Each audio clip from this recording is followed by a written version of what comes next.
person in the spreading of the black Muslim movement.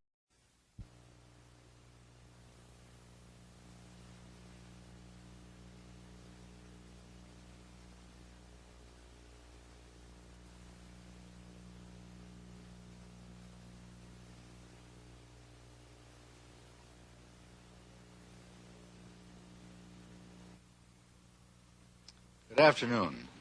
No matter what your point of view may be, there is significant in the growth in Chicago and across the United States, if not around the world, of a movement known as the Black Muslims, a movement which is popularly believed to preach a doctrine of hatred for the white race and the ultimate supremacy of the Negro race.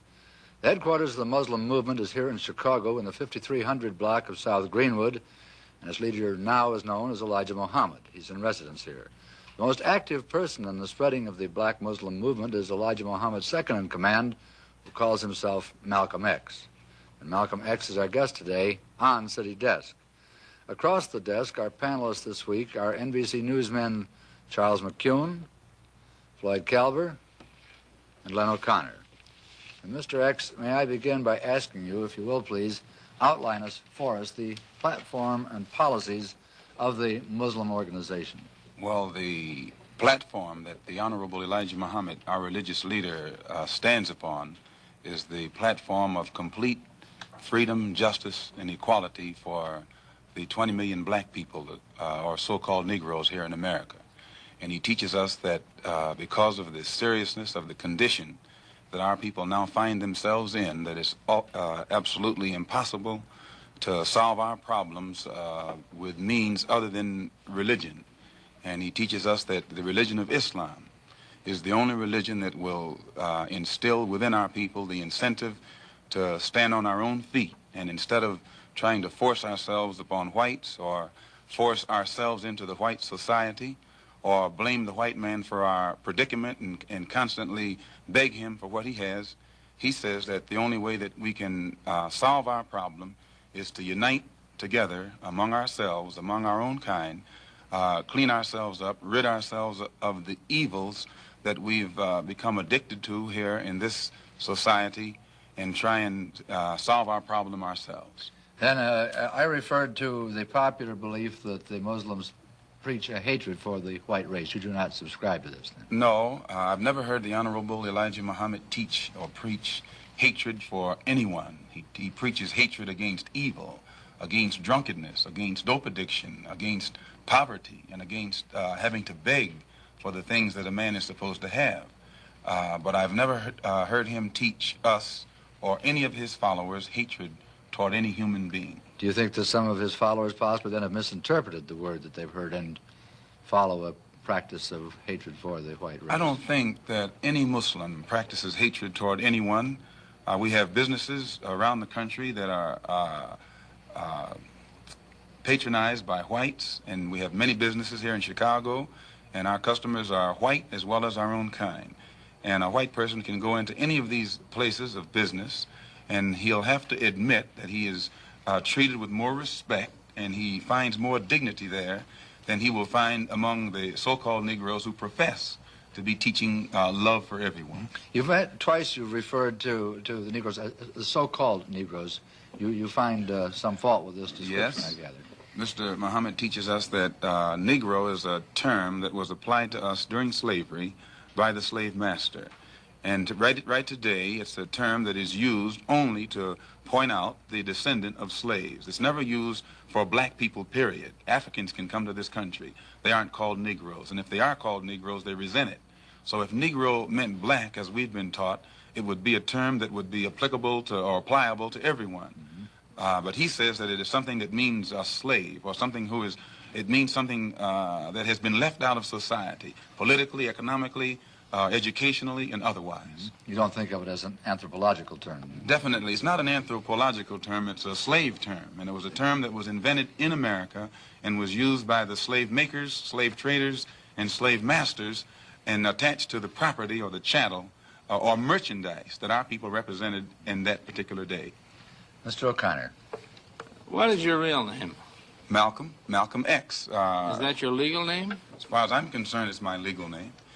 Have you been to court to establish that you are? I didn't have to go to court to be called Murphy or Jones or Smith.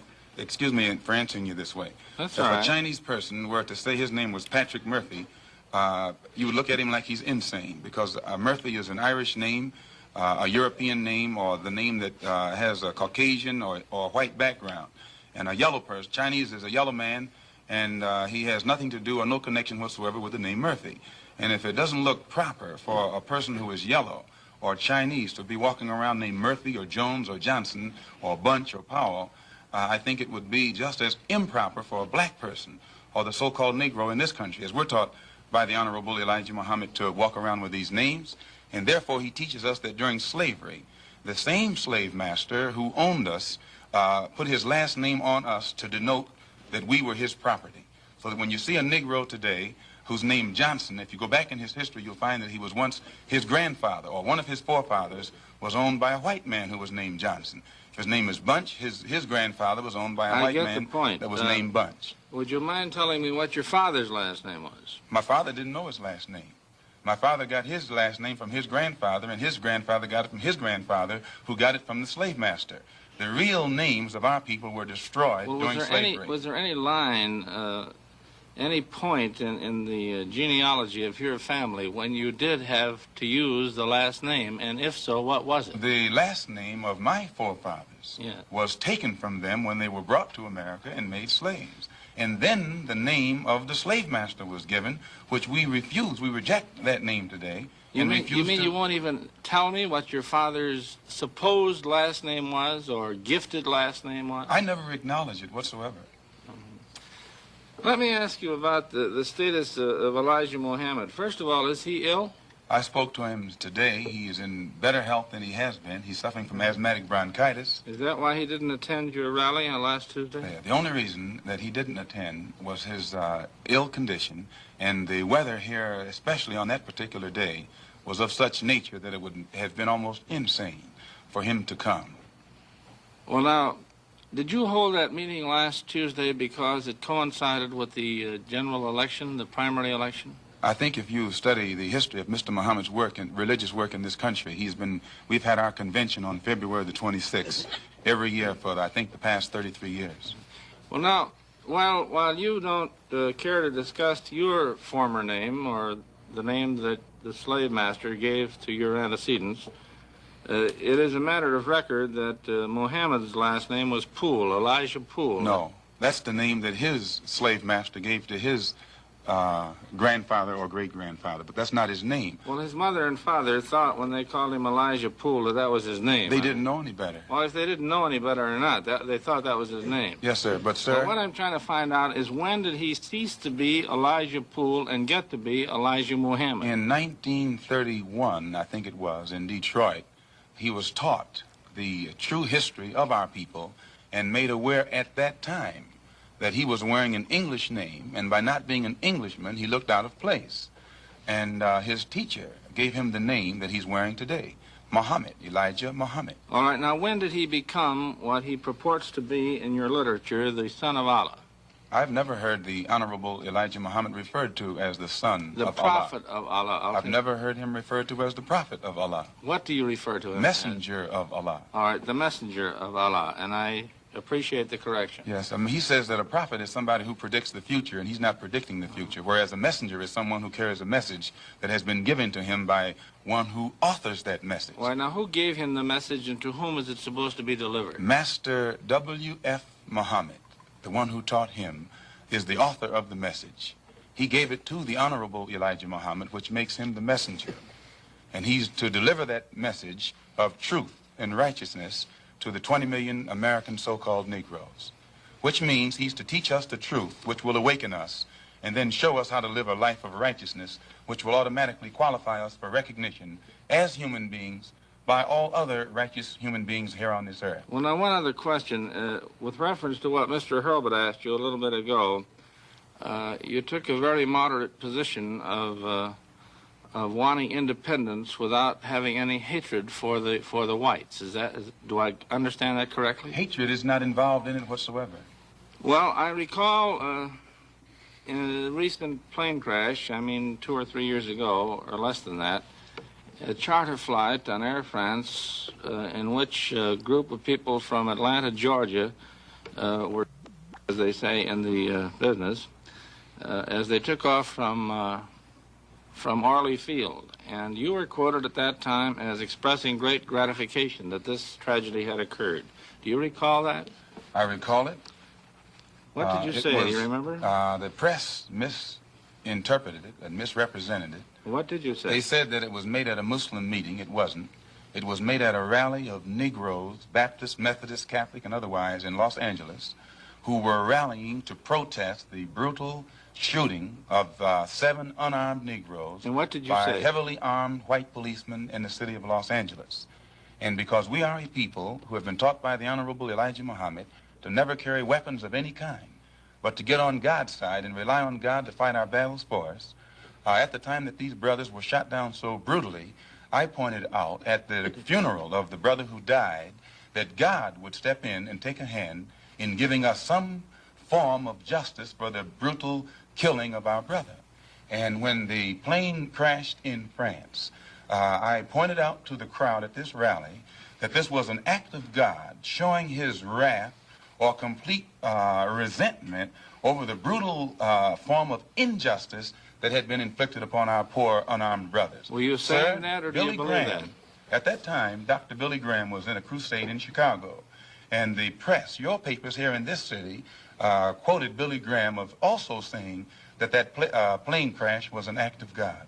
And if you take time to check the newspapers, I think that you'll find that this is correct. But no one thought that Billy Graham was so wrong when he attributed the crash of this plane to his God. But when we say that it come from our God, then we're looked upon as being, outrageous. I know, but you took the position that this was a matter of satisfaction to you for an injustice done against you, and I think that that's a trifle severe. We did not think that it was a coincidence that 120 of the whites on this plane came from the state of Georgia, a state that has the worst record in the history of America for the mistreatment of black people in this country. Worse than Mississippi? They maybe are a little less, Mississippi is a little less hypocritical today than Georgia, but both of them are still practicing the same thing. Now the whites in Georgia bite Negroes with a smile, whereas they used to bite them with a growl. But they're still being bitten, and we don't think that it is any worse to be bitten with a smile than it is to be bitten with a growl. Mr. Calvert. While we're on the subject of Mississippi, what is your organization's position of what happened in Mississippi in the past 6 months? Such as what? Such as the James Meredith incident and the enrollment of him in the university. Well, the Honorable Elijah Muhammad wants justice for every one of the 20 million so-called Negroes. And to just take one Negro and stick him in college with the aid of 15,000 troops and at a cost of $6,000 is a disgrace. It's a waste of taxpayers' money. It's a farce. It's hypocrisy. Because if it's right for one Negro to be forced into that university, then every Negro in the state of Mississippi who is qualified has the same right to go to that university. And if the government is not ready and willing to enforce the right of every Negro in the state of Mississippi, then, in my opinion, sir, it's only hypocrisy to pretend that they are for justice by pushing one Negro in and blowing it up all over the world to make it look like they're solving the problem when millions of black people in that state are still going to segregated schools and getting an inferior education. Does your organization encourage members to attempt to enter schools that have been known as all white in the past? The Honorable Elijah Muhammad doesn't discourage us from attending white schools, but he does say that it is better for us to go to our own schools, and after we have a thorough knowledge of ourselves, of our own kind, and racial dignity has been instilled within us, then we can go to anyone's school and we'll still retain our race pride, our racial dignity, and we will be able to avoid the subservient inferiority complex that most Negroes have that is instilled within most Negroes who receive this sort of integrated education. Well, you have a private school operating here in Chicago, at least, and possibly elsewhere. And it's been a subject of controversy lately. What is the acceptance of people who come out of your private schools into schools of higher learning? Yes, we have many students who have graduated from the University of Islam on 54th and Greenwood that are now attending other schools. In fact, just as an example, one of Mr. Muhammad's sons never attended any school in his life but the University of Islam. He later attended DePaul University. He also attended the University of Chicago, and at present he's attending Al-Azhar University in Cairo, one of the oldest Muslim schools in the world. And his daughter-in-law also, who went to school here, is attending the University of Cairo. And then we have other students who have graduated that are attending other colleges and universities in this country. And in our school, we never have any delinquency problems. We never have any dropouts. We never have any disrespect for authority or disrespect for parents. We don't have any kind of juvenile delinquency. All of the things that the regular school system is complaining about, the critics and the most severe critics of Mr. Muhammad has to admit that we aren't plagued with those same problems in our own school. I have listened to your leader, at least on one occasion in convention here. It was 2 years ago, and at that time he advocated the separate state proposition of giving the what you call the so-called American Negro a separate state in which to live, to make their own way. Would you explain that philosophy, please? And have you had any support for it from anybody in official ranks? Your first question first. To my understanding, what Mr. Muhammad has said is that he wants freedom, justice, and equality for the black people here in America, which you agree they don't have. If they did, you wouldn't have a race problem.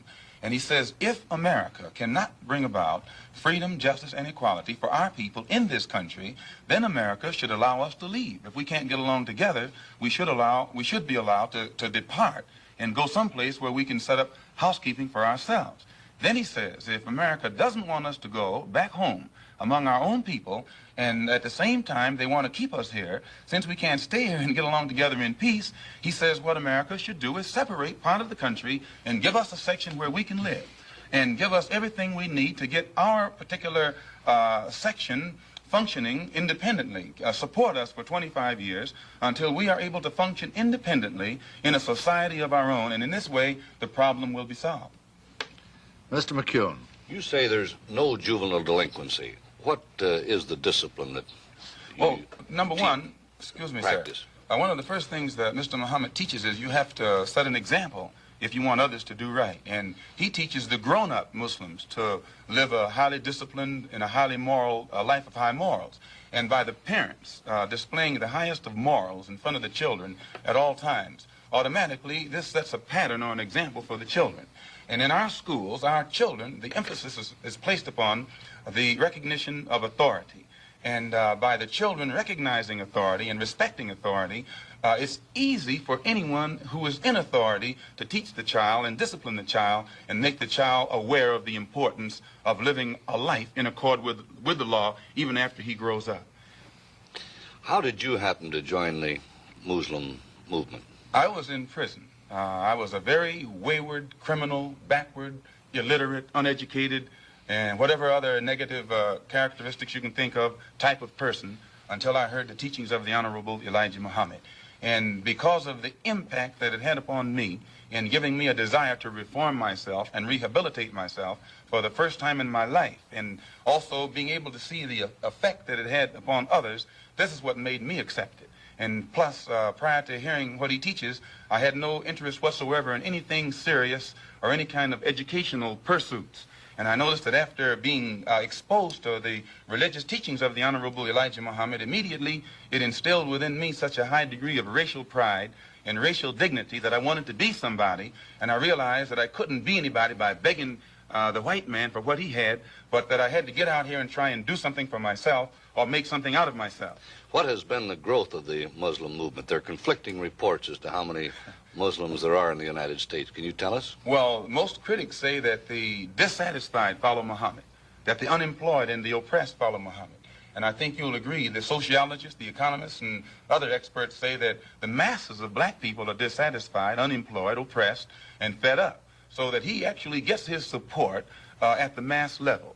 But now you have other Negroes at the class level who pretend not to go for him, because usually their job has been given to them by the white man. They have positions to which they have been appointed, and they think that the only way that they can protect their job is by pretending in front of the white man that they don't go for Mr. Muhammad either. But you find that he gets how many support Muslims at do all you levels. say there are in numbers? I couldn't say. I've never heard him say, and he's the only one who would know.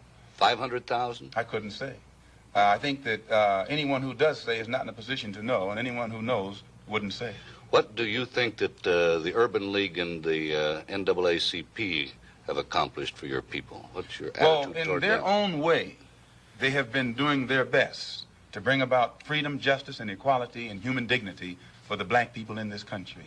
But today you have such an intense degree of dissatisfaction and impatience existing among our people at the mass level that it is almost impossible to come to them with a program that's going to take another 100 years to solve their problem, and they still be satisfied to wait. So that they have, the Urban League and the NAACP has done a good job within their understanding.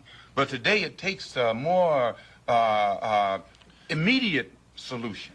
And the solution that the Honorable Elijah Muhammad has is immediate. It's more practical. You think they're not moving fast enough? Well, they're moving as fast as they can. But that's not fast enough for the masses of black people. If a person is sitting on a warm stove and you get ready to let him up, no matter how slow you are, he has patience because it's only warm. But the masses of black people who are sitting on a hot stove, they're impatient. And no matter how fast you say progress is being made toward letting them up, that progress is not fast enough for them. Well, the NAACP and the Urban League have both been critical of the Muslims. The NAACP and Urban League have been maneuvered into criticizing us against their own will. Usually the divide and conquer tactics have always been used by the oppressor to keep the oppressed oppressed. And the NAACP has been used against the Muslims. Efforts have been made to use us against them, but the Honorable Elijah Muhammad says he'll work with the NAACP, the Urban League, and any other Negro organization that wants to uplift the black man as long as it doesn't conflict with our religious principles. Well, I remember once when Elijah was quoted as having said that the Urban League and the NAACP sold out to the white man. Has he ever made that statement to my knowledge, I don't think that he has said that they sold out to the white man. I've heard him say that. Is that his feeling? The NAACP has been in existence for 54 years. And they elect a new national president every year, and they have never elected a black man to sit in that capacity. Arthur Spingarn has been president of the NAACP for 24 years. And so in this sense, it means that either they're practicing the same discrimination that they accuse the white man of practicing, they're practicing it themselves, or else they're not qualifying other Negroes in that organization for the positions of leadership. This is our only criticism. You personally feel that they have sold out to the white man? You personally feel that those organizations have sold out to the white man? I don't think that they would knowingly allow themselves to be used or misused against their own people. So if they are failing to do the job that our people expect of them, probably it's just through lack of understanding. But today their understanding is increasing, and you'll find that they're developing a better ability to work with all different factions for the betterment of our people. Malcolm, how do you yourself feel about the white man?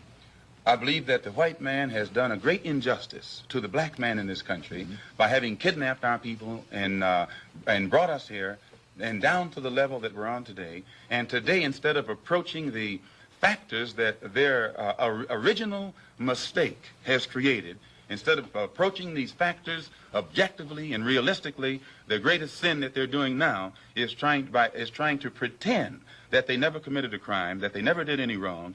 And when the Honorable Elijah Muhammad points out the injustices that our people are suffering, they make that sin worse by accusing him of teaching hate, or by accusing him of black supremacy, or by accusing him of advocating violence, simply because he is pointing out the real factors in the problem. We have a little time left. You don't have to hurry so much, Malcolm. You were born in Omaha, is that right? Yes, sir. And your family left Omaha when you were, what, 1 year old? I imagine about a year old. And why did they leave Omaha? Well, to my understanding, the Ku Klux Klan burned down one of their homes in Omaha. This made your family feel very unhappy, I'm sure. Well, insecure, if not unhappy. So you must have a somewhat prejudiced point of view, a personally prejudiced point of view. In other words, you cannot look at this in a broad academic sort of way, really. I think that's incorrect, because despite the fact that happened in Omaha, and then when we moved to Lansing, Michigan, our home was burned down again. In fact, my father was killed by the Ku Klux Klan. And despite all of that, no one was more thoroughly integrated with whites than I. No one has lived more so in the society of whites than I. And it was only until I became a Muslim that I ceased living in the society of whites. You say you were thoroughly integrated with the whites, Malcolm. Yes. Do you have white people in your family background? Definitely. Most Negroes in this country have whites in their family background. How are you going to differentiate between the white blood that's in you and the Negro blood that's in you? And you don't mind my using the term Negro because you use this yourself. I use it interchangeably. I know you do. Why do you do that? Well, I use it if it fits the purpose to use it, but I use it against my will.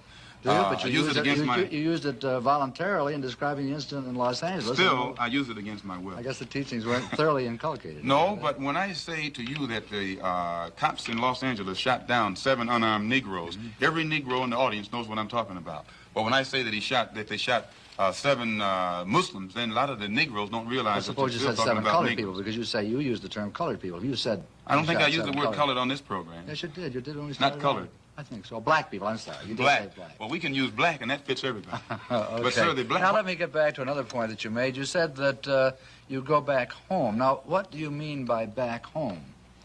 I've only heard the Honorable Elijah Muhammad say, back among our own people. From You whence said back home. You don't mind my saying Right, that. back home. But by that he means... Do you mean back into the roots of Islam, or do you mean back to Africa? Back home. And by Africa. back home, he means back into our original civilization. And if you study history, the Islamic culture existed in West Africa, But your Central family Africa. didn't come from an Islamic background originally, did it? I mean, you came from the proud tribes of Africa, which is I think certainly you'll have a find, pride- sir, that one of proud the background. the Islamic culture I agree, there is. existed a lot of- widely in Africa, Central Africa, I agree, West Africa. I agree. I've met many people in there. Mr. O'Connor. With regard to that tragedy out there in Los Angeles, I myself refer to it when it happened as the tragic police action, so I am not totally biased. Thank you, sir. Coming from Muhammad Speaks, which is the publication of your cult or your religion, Elijah Muhammad referred to the policemen out there, the white policemen, as devils. He said, there is no justice here for us black people. There is no future for us nor our children in civilized America. Doesn't that imply that you're going to get out, or that's his wish that you get out? If he referred to those policemen out there as devils, who were heavily armed and knew that the Negroes whom they were shooting down in cold blood were not heavily armed, I don't think that those policemen themselves would deny that they're devils, nor would any Negro who witnessed such a deed deny that they are devils. Well, about the other part of it, there's no justice here for us black people. There is no future for us nor our children in civilized America. And I didn't make that up. He said it in his own And he's correct publication. in what he says, sir. Well, what does it mean? Does it mean you're going to get out, or It what? means the same thing that Attorney General Robert Kennedy means when he says that the #1 domestic problem in America is the race problem, that it is almost impossible to solve it. It's almost impossible to give justice to Negroes. One brief thing further. I read also in Muhammad Speaks the quotation that Elijah Muhammad is the only person on earth who is on personal speaking terms with God. Do you believe that? Definitely. You do? We're Definitely. going to have to leave it at that. And Malcolm, I'm sure he's done a good job in rehabilitating you. It was a pleasure to have you on City Desk. I'm in Chicago for the next 3 weeks at the local mosque at 54th and Greenwood for a special lecture series.